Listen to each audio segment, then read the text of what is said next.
Happy Monday everyone. So it's day one and we're starting by looking at our book of a river. So Mrs. Mackie has already read it to you, but I've also on the Blend Space put a video of a child reading it actually. So today's learning starts by you looking at that video and pausing it as you go through. So as you watch the video, we want you to collect some words. So you're looking for words that you might not know or words that you think are really nice or interesting or describe really well. So as a family or whoever's watching it, watch it with you. You might stop and pause it and just make some notes of what words you really like. And then you might think about them and what they mean and how you might use them. So if you came across, I'm thinking of the word murmuring is in there. And it's really quite good because it's explaining that the water is murmuring, but it might be that somebody else is murmuring, and think about that word and where you've heard it before. So if you pause the video, if you pause this video now and go and watch the other video, and then you come back to this video and we'll carry on our learning. Okay, well done. So you should have enjoyed hearing that story again and exploring and thinking about some of the words that are in that story. And now we have a small split in what happens. So some of the older children are going to move on to look at the words that were used and look at the features of those texts. And the younger children, you're going to jump on a little bit now and we're going to focus on the jungle scene, and you're going to choose an animal you really like and draw that quietly while the rest of your family have a look at the next bit. Okay, so if you want to do that, that will really help. So the Key Stage 2 children, and actually some of the Year 2 children as well, if they feel confident enough, if you have a look at the next slide that will come up, and it will show you the text that is in the story, the words that are in the story. And just like you would in class, you would look through and see if you can think and see what the author has used. So you might be identifying whether they've used expanded noun phrases or fronted adverbials, whether they've split the way their sentence works. It has a conjunction at the beginning and not at the end, and just really explore. You might look for a little bit of alliteration, and you might look for how they've described their senses as well. So have a really good look and a think about that, and maybe write some notes on that, and then you can see on the next part where we've done that ourselves to help you. So you might want to just pause it now and write those notes and see what you can see.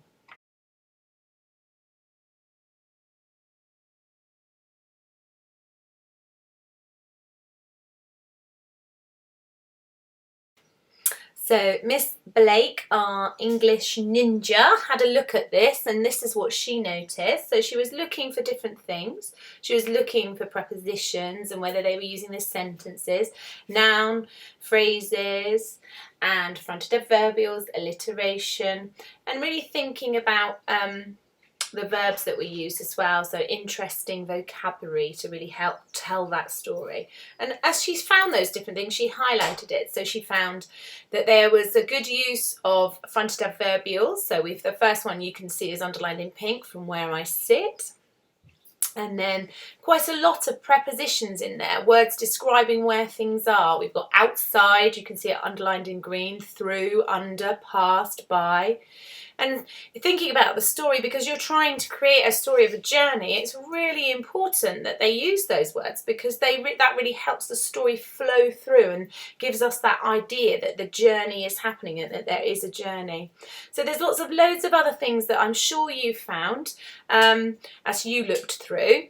So if we look on the next one, we can see some nice alliteration as well.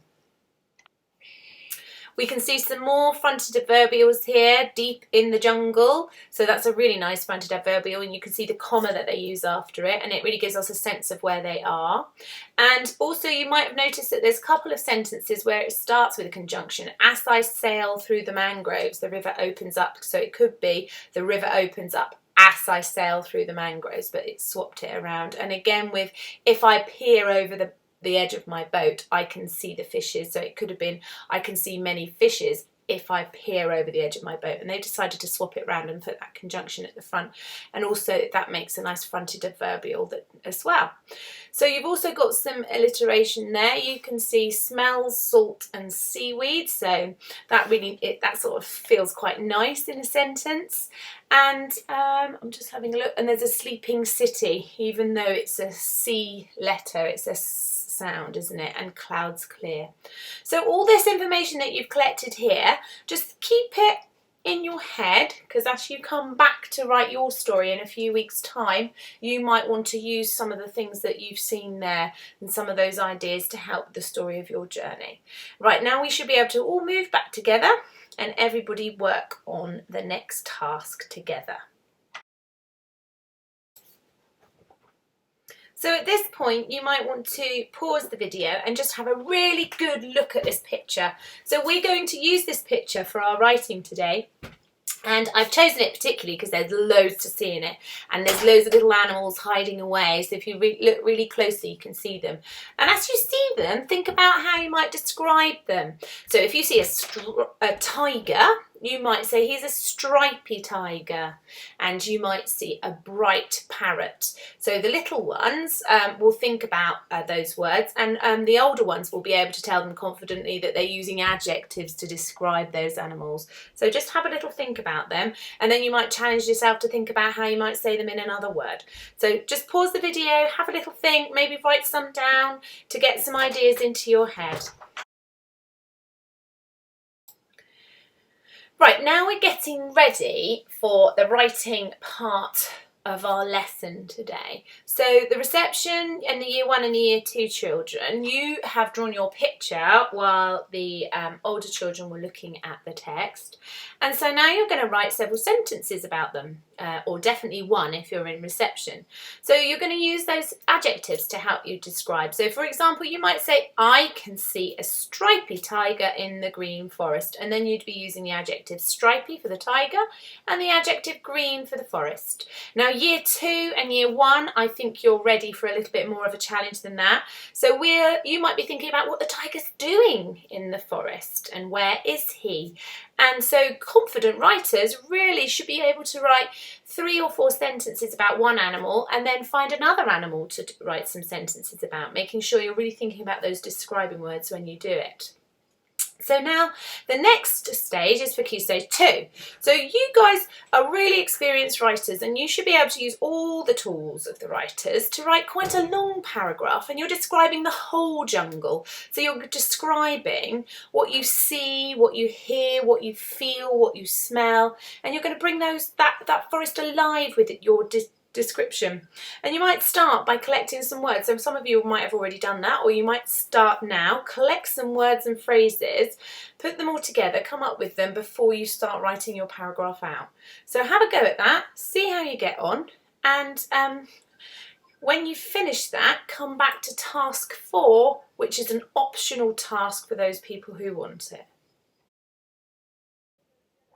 So this is definitely an optional task, and this depends on where you are. So some families that will be enough and you will move on from that. And some families have got time to spend a little bit more time on this, and they might want to think about how they present it. So I know in school, in our bubbles, we're going to be thinking about this. So you might want to turn this into a beautiful piece of artwork. So it could be that you have a go at drawing out the jungle, and then you might write your explaining and your descriptions within your drawing. It might be at school we're going to do a collage. You can see we've started it. So this is a wall display. So we started putting all the animals on, and we're probably going to use jungle leaves, and we're going to write up our descriptions on the jungle leaves and maybe on the river, and we're going to add that into our big collage. So some of you might be thinking about that. Some of you might be really amazing and have the equipment to do little animations. I know phones are really powerful these days. You can do all sorts of things with them. So it's really up to you. If you want to take this a little bit further and spend a bit more time on this, you can do some artwork or some animation or some film work or whatever suits you and suits your family.